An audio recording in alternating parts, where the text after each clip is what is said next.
Hello guys, welcome back to channel. Second में अपने जा रहा है क्लास 7 NCERT SST की जो सोशल एंड पॉलिटिकल लाइफ है उस बुक का चैप्टर नंबर 1 ऑन इक्वेलिटी। तो सबसे पहले बात कर लेते हैं इक्वेलिटी होता क्या है। तो जो इक्वेलिटी होता है उसका मतलब होता है, आप एक तरीके से बोल सकते हो, समानता, लोगों को एक ही तरीके से ट्रीट करना।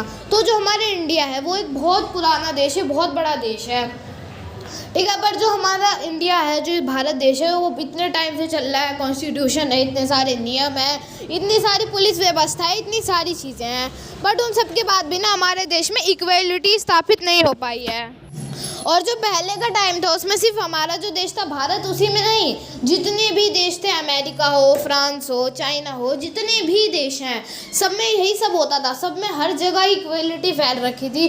बट इस जो सबसे ज़्यादा पहली थी ना, मतलब सबसे ज़्यादा आप भी नहीं बोल सकते, बहुत ज़्यादा इंडिया में जो थी इक्वलिटी की प्रॉब्लम, वो बढ़ चुकी थी। लोगों को अनइक्वली ट्रीट करते थे। ओल्ड टाइम में लोअर कास्ट थी, अपर कास्ट थी, तो उन्हीं सब चीज़ों के बारे में अब हम समझेंगे। सबसे पहले बात कर लेते हैं कास्ट सिस्टम क्या है। तो जो कास्ट सिस्टम है ना, उसके अकॉर्डिंग ये होता था कि जो लोग हैं ना, उन्हें डिफरेंट कास्टों में बांट दिया गया था। कुछ जो लोग होते हैं वो लोअर कास्ट के होते हैं, कुछ जो लोग होते हैं वो अपर कास्ट के होते हैं, ठीक है। तो लोग पहले क्या करते थे ना कि जो अपर कास्ट के लोग होते थे वो लोअर कास्ट के जो लोग हैं उनको ना कोई रिस्पेक्ट वगैरह नहीं देते थे, उनकी इज्जत नहीं करते थे। वो उन लोगों को क्या समझते थे कि वो ये निजी जात के हैं, ये हमारे साथ नहीं रह सकते हैं। लोगों की पहले इस तरीके की थिंकिंग थी। तो लोग जो लोअर कास्ट के थे, जो अपर कास्ट के लोग होते थे, वो लोअर कास्ट के लोगों को अपने साथ रखते भी नहीं थे, उन्हें देखना भी नहीं चाहते थे। और कुछ लोअर कास्ट के लोगों को तो इन लोगों ने अनटचेबल बना के रखा था, मतलब कोई इन्हें छू भी नहीं सकता, उन्होंने ऐसे बना के रखा था कुछ लोगों को। तो ये जो प्रॉब्लम थी ये बहुत ज़्यादा बढ़ चुकी थी उस टाइम पे। पर जो अभी है, जो हमारे इंडिया है, वहाँ पे ये जो प्रॉब्लम है वो कम हो चुकी है, काफ़ी हद तक कम हो चुकी है। तो ये जो प्रॉब्लम है ना, इसका जो सोल्यूशन था वो लेके आए थे कौन? डॉक्टर भीमराव अंबेडकर। जो कॉन्स्टिट्यूशन है उसमें बहुत सारे ऐसे लॉज निकाले जिससे जो अनइक्वलिटी है, मतलब जो लोगों को इक्वली ट्रीट नहीं कर रहे हैं, उन सब चीज़ों पे रोक लगा दी जाए। और इस चैप्टर में हमने इस सब चीज़ों को ना एक स्टोरी के माध्यम से समझाया है। बट इस सब का जो मेन मॉरल है ना, वो यही है कि हमें इक्वली रहना चाहिए, हमें इक्वली ट्रीट करना चाहिए सबको। अभी हमें कभी कोई इक्वलिटी करनी चाहिए ना डिस्क्रिमिनेशन करना चाहिए। अब बात कर लेते हैं डिस्क्रिमिनेशन का मतलब क्या होता है। डिस्क्रिमिनेशन का मतलब होता है किसी को अनइक्वली ट्रीट करना, तो अब वही होता है डिस्क्रिमिनेशन। और यहाँ पे ना बस इंडिया में ये चीज़ नहीं थी, ये चीज़ जो थी वो अमेरिका में भी थी। तो हुआ क्या था ना कि अमेरिका और अफ्रीका की चल रही थी वॉर। तो उस वॉर में जो अमेरिका था वो जीत गया अफ्रीका से। तो उसने क्या करा, अमेरिकन्स गए वहाँ से, जो अफ्रीकन्स थे उनको अमेरिका लेके आए। किस लिए? उन्हें वो क्या चाहते थे, उन्हें वो नौकर बना के अपना काम वगैरह करवाने के लिए वो जो अमेरिकन्स है वो अफ्रीकन्स को अफ्रीका से उठा के लेके आए थे। तो ये चीज़ ना बहुत टाइम तक होती रही। जो अफ्रीकन्स थे जिन्हें अमेरिकन्स लेके आए थे अफ्रीका से, वो क्या करते थे, गुलामी करते रहे अमेरिकन्स की। ये सब चीज़ें बहुत टाइम तक होती रही।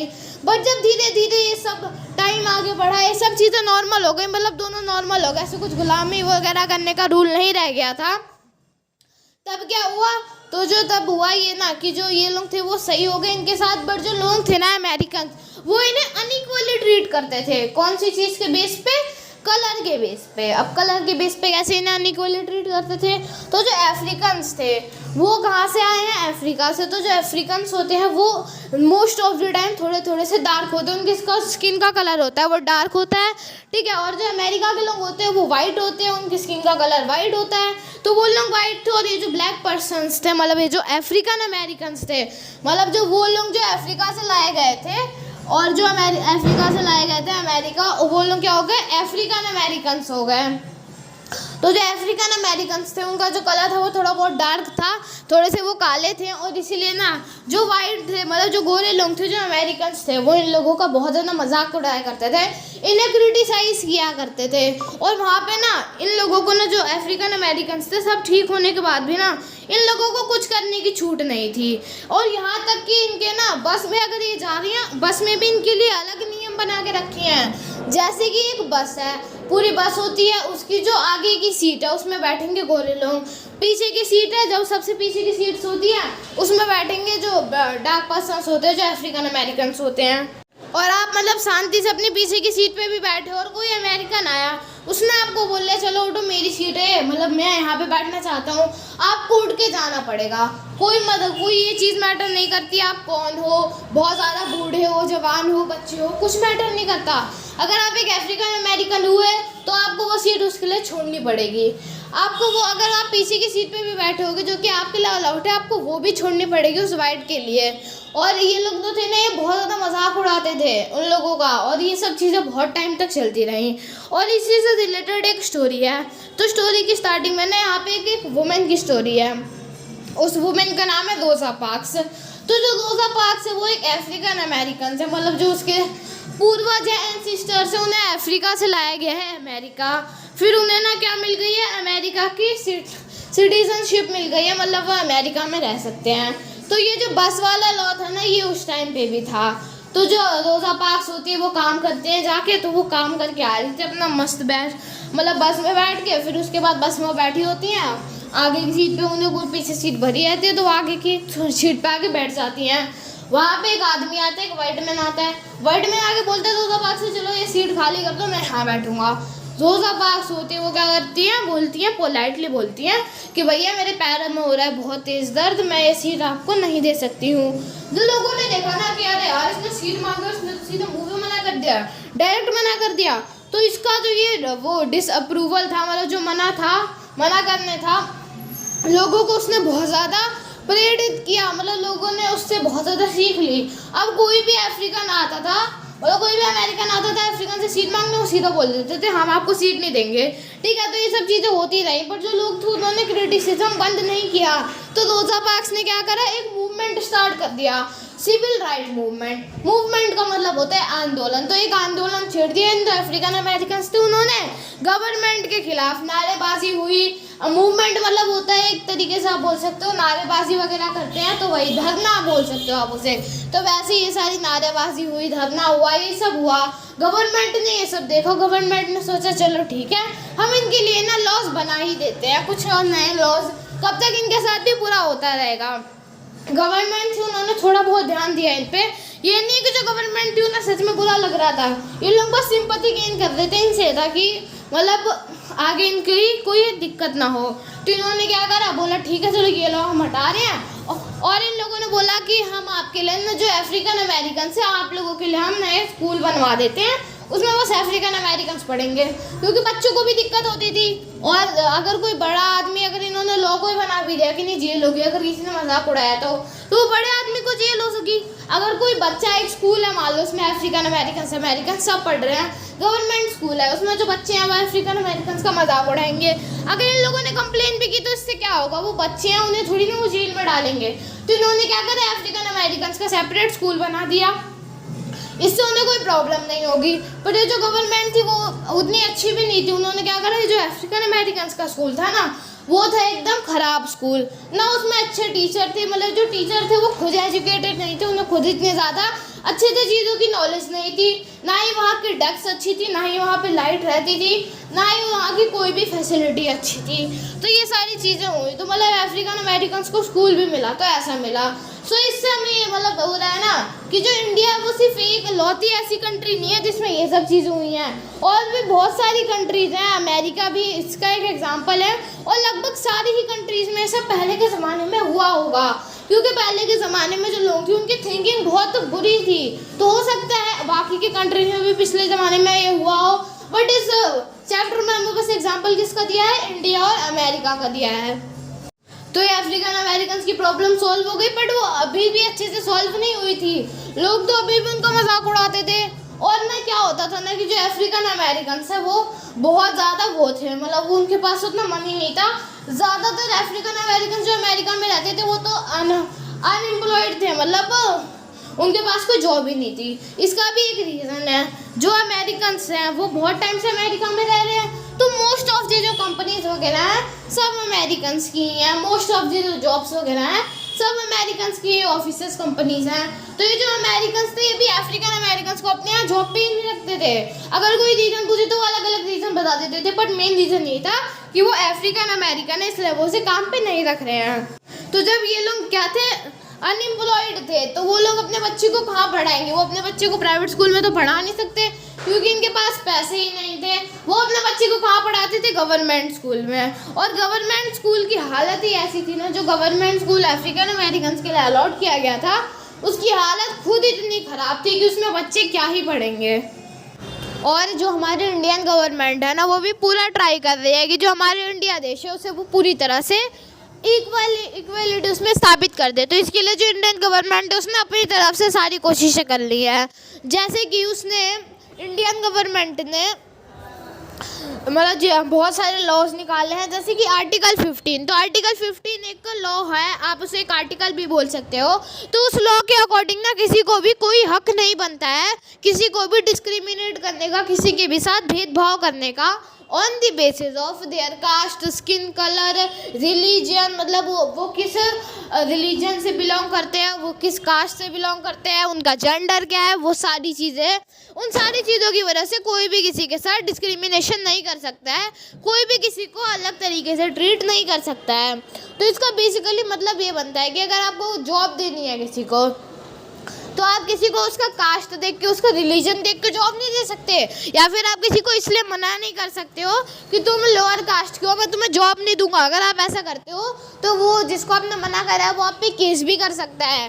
तो ये सारे ना और भी बहुत सारे ऐसे लॉज हैं जो कि इंडियन कॉन्स्टिट्यूशन में लिखा गया है डॉक्टर भीमराव अम्बेडकर के द्वारा। जो डॉक्टर भीमराव अम्बेडकर है ना, उनकी भी बहुत ज़्यादा इंटरेस्टिंग स्टोरी है। तो होता ही है ना कि जो डॉक्टर भीमराव अम्बेडकर है वो भी क्या होते हैं, एक लोअर कास्ट के होते हैं, और उन्होंने ना लोअर कास्ट के होने की वजह से बहुत सारी मुसीबत सही है, बहुत सारी चैलेंजेस फेस किए हैं।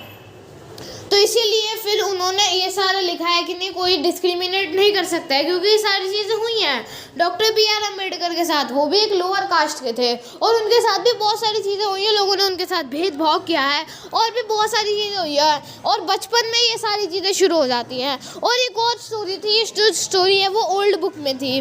तो स्टोरी थी ना ओम प्रकाश वाल्मीकि जी की। तो जो ओम प्रकाश वाल्मीकि जी हैं वो है एक बहुत ज़्यादा फेमस राइटर, बट वो दलित कास्ट के हैं। जो दलित कास्ट होती है वो भी एक लोअर कास्ट होती है। तो वो बहुत बड़े राइटर हैं और वो भी एक लोअर कास्ट के आदमी थे। तो उन्होंने भी बचपन में बहुत सारी चीज़ें फेस करी, और उन चीज़ों में से कुछ डिस्क्रिमिनेशन भी उन्होंने बहुत ज़्यादा फेस करा। और डिस्क्रिमिनेशन में ये होता था ना कि वो जिस स्कूल में पढ़ते थे उसमें भी उनको डिस्क्रिमिनेशन फेस करना पड़ता था।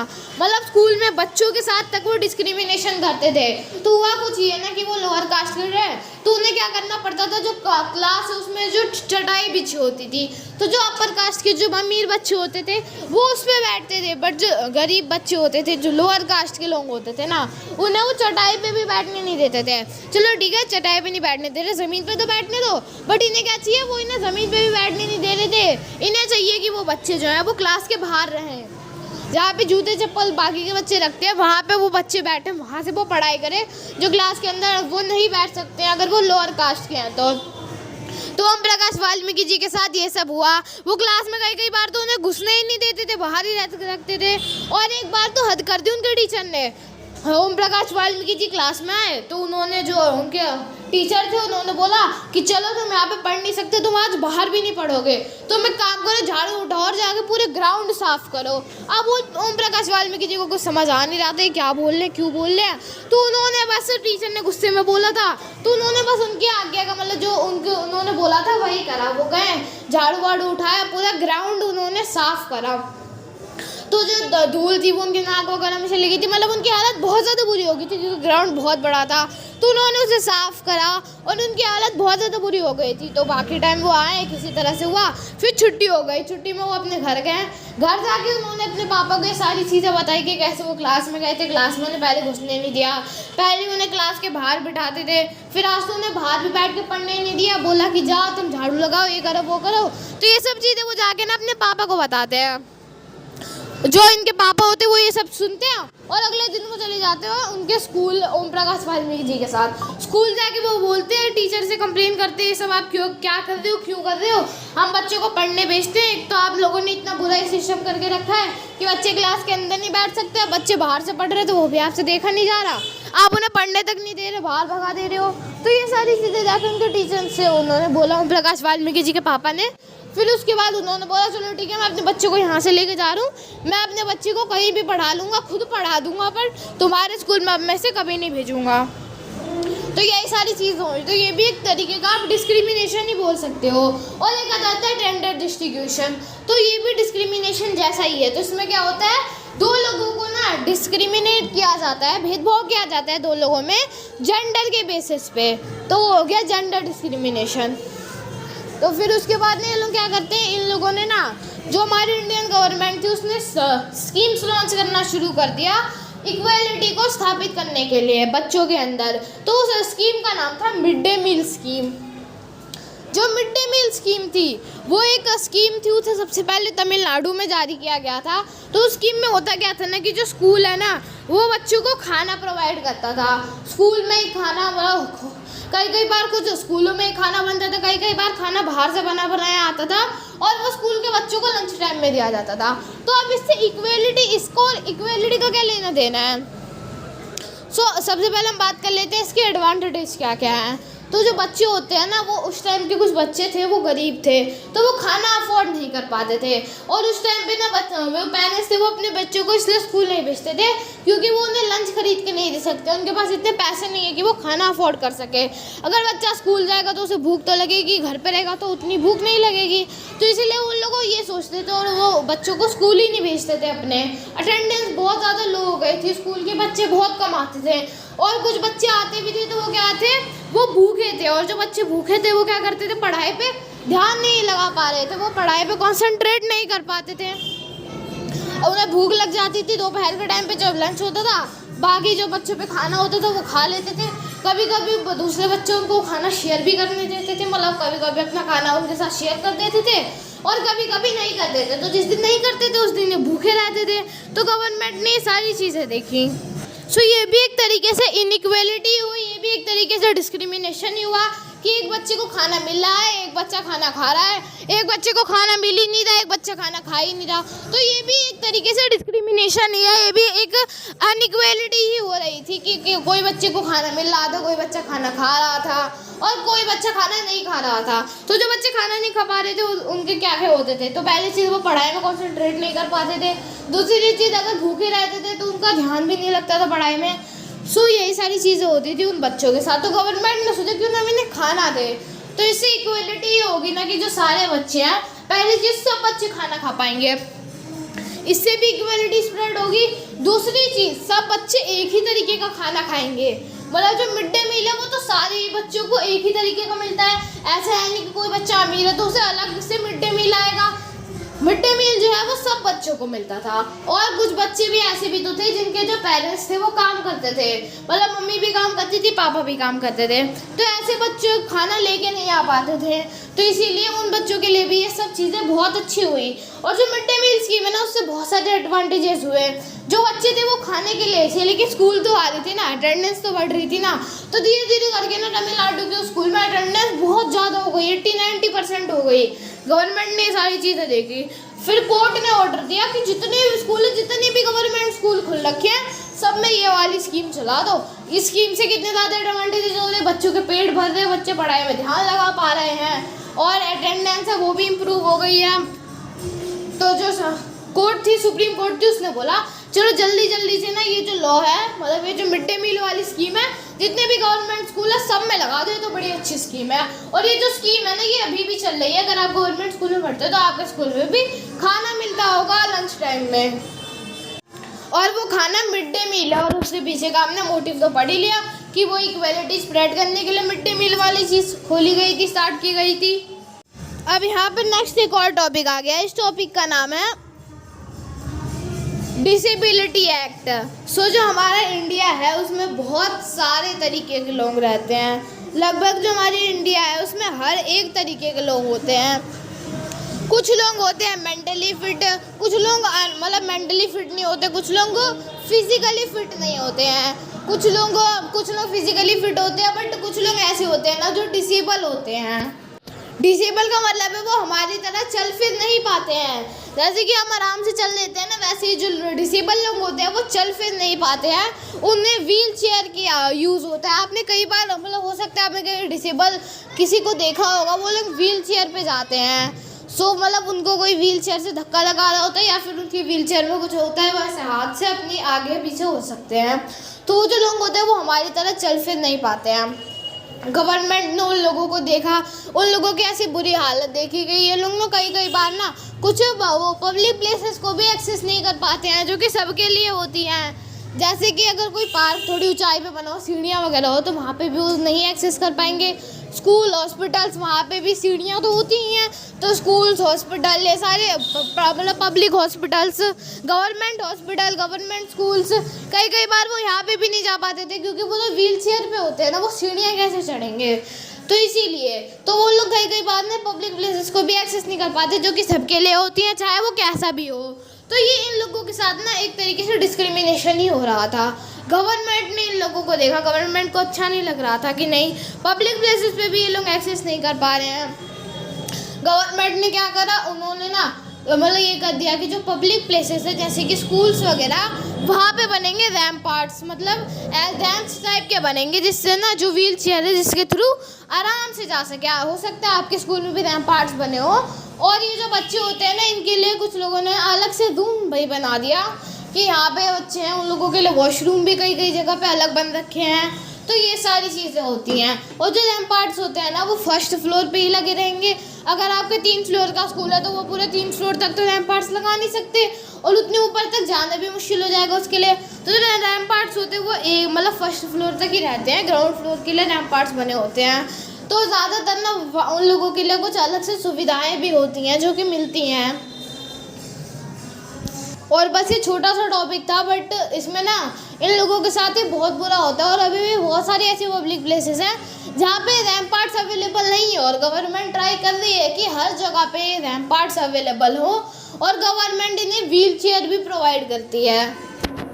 और कुछ ना तो रैम्पार्ट्स उन जगह पे तो होने ही होने चाहिए जो कि प्राइवेट हो, और मतलब जो कि प्राइवेट नहीं पब्लिक हो और बहुत ज़्यादा इम्पोर्टेंट हो, जैसे कि हॉस्पिटल्स, वहाँ पे तो रैम्पार्ट्स होने ही होने चाहिए। क्योंकि अगर डिसेबल पीपल को कुछ हो गया ना किसी, तो उसे कहाँ लेके जाएंगे। तो जो हॉस्पिटल है, स्कूल है, वहाँ पे तो रैम्पार्ट्स होने कंपलसरी है। और एक और टॉपिक रह गया जो कि है, जो हमारी इंडिया है ना वो एक डेमोक्रेटिक कंट्री है। मतलब जो हमारी इंडिया है वहाँ पे डेमोक्रेसी का पालन होता है। डेमोक्रेसी का बेसिकली मतलब ये होता है ना कि लोकतंत्र, लोगों के पास पावर होता है ना कि वो खुद का नेता सिलेक्ट कर सके, अपना लीडर सिलेक्ट कर सके। जैसे कि ना पहले के टाइम पे क्या होता था, लोकतंत्र नहीं चलता था, लोक शासन नहीं चलता था, पहले चलता था राजाओं का शासन। ये वाली चीज़ें चलती थी, राजा का बेटा राजा बनेगा, तो ये सारी चीज़ें चलती थी। बर्थ राइट भी बोल सकते हो आप इसे। इसके बारे में हिस्ट्री में बहुत अच्छे से बताया गया है चैप्टर 3 में। तो हिस्ट्री के चैप्टर 3 में इन सब चीज़ों के बारे में बहुत अच्छे से बताया गया है। तो जो उस टाइम पे ना यही सारी चीज़ें होती थी, कोई भी लोकतंत्र नहीं था, कुछ फर्क इन लोगों को नहीं पड़ता था कि जो उनकी प्रजा है उन्हें उनका जो बेटा है वो राजा के तौर पे अच्छा लग रहा है कि नहीं, बस उनका बेटा राजा बनेगा तो बनेगा। एक तरीके से आप बोल सकते हो ये लोग तानाशाही करते थे उनके ऊपर। बट जो हमारी इंडिया है ना वो एक ऐसी कंट्री, इंडिया के साथ ही और बहुत सारी ऐसी कंट्रीज़ हैं। अब तो लगभग हर एक कंट्री में यही हो गया है कि हर एक कंट्री बन चुकी है डेमोक्रेटिक। आप अमेरिका को देख लो, अमेरिका को देख लो, इंडिया को देख लो, ये सब क्या है, डेमोक्रेटिक कंट्री है। इसमें इलेक्शन होते हैं, इसमें वोटिंग होती है, जिसके माध्यम से आप अपना लीडर खुद से चूज़ कर सकते हो।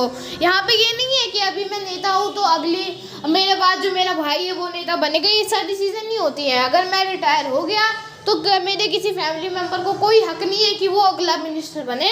अगली बार जो होगी वो वोटिंग होगी, या फिर वोटिंग होगी, इलेक्शन होगा, जिससे लोग जिसे पसंद करेंगे वो अगला लीडर बनेगा, वो अगला नेता बनेगा।